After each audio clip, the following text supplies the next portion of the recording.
ڕۆژگەیەکی کوردستانەوە گەورەتان کردوون و بەشدارن لە ئیڤێنتەکەیە بە ناوی بەڕێوەبەر ساپیدا و مامۆستایانەوە جارێکی تر بەخێراتتانەکەین.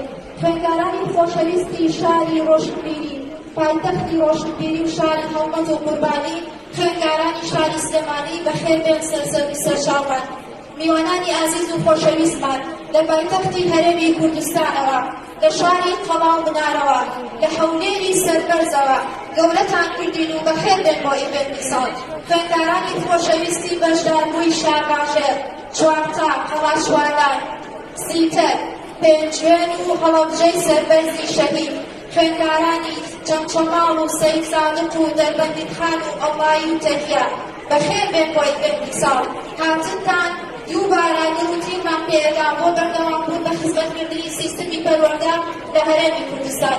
وەرگەی مانگای سلێمانی لێرەوە دڵنیاییتان پێدەین، بەڵێن دووبار دەکەینەوە کە بەردەوام ببین لە خزمەتکردنی چینی خوێندکاران بەبێ جیاوازیکردن لەسەر جەمشار و شارۆچکەکانی هەرێمی کوردستان.